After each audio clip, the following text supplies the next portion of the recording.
Carleta et Young Carleta et Young. Il a commencé la saison à Villarreal avant d'être vendu à Levante et c'est le 3e joueur le plus décisif du début de saison. C'est vraiment, je pense, la révélation du début de saison. C'est un attaquant polyvalent qui est bon physiquement, rapide, qui peut jouer en pivot aussi, qui a plein de qualités. Les duels aériens, c'est un vrai guerrier, donc qui va te faire le pressing, les appels, tout ce que tu veux.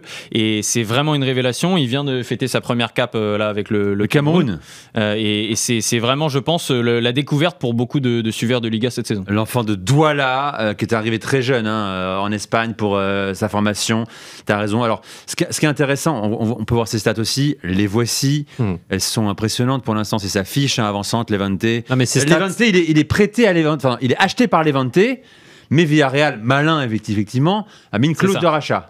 Mais Villarreal, alors après, je parle sous ton contrôle, mais ils font des recrutements très très intéressant. On en parlait déjà un petit peu avec Nicolas Pepe, mais la saison dernière, il y avait Tierno Barry qui a explosé. Il y a le petit Kamboala, je crois, qui est formé à Manchester, mais qui est français. C'est incroyable ce qu'ils font comme recrutement. Je trouve ça très sur très le 2e ou 3e marché, ils sont hyper pertinents. Exactement.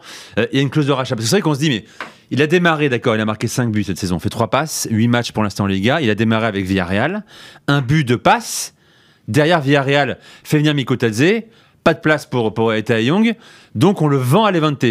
Quand on voit ça, quand on apprend ça à ce moment-là, on se dit, attendez, c'est un jeune crack, énorme prospect, pourquoi vous le vendez ? Ouais, mais je pense que ce qui est important dans cette phrase, c'est le vendre à Levante. Et ils savent que avec Levante, ils ont pu justement négocier une clause intéressante. Il y avait par exemple un fort intérêt du Barça. S'il l'avait vendu au Barça, ça aurait été 10 millions net comme ça et ils l'auraient plus jamais revu. Là, ils ont non seulement une clause de rachat qui va leur permettre de revenir s'il y a une offre intéressante, d'égaler cette offre et de le faire revenir. Oui, ça veut dire que si le Barça propose 20 millions d'euros, Villarreal propose 20, c'est pour eux, quoi. Exactement. Ouais. Mais aussi, si Levante le vend, en fonction du prix, ils ont différents pourcentages déjà négociés où ils vont récupérer une partie de ce transfert-là.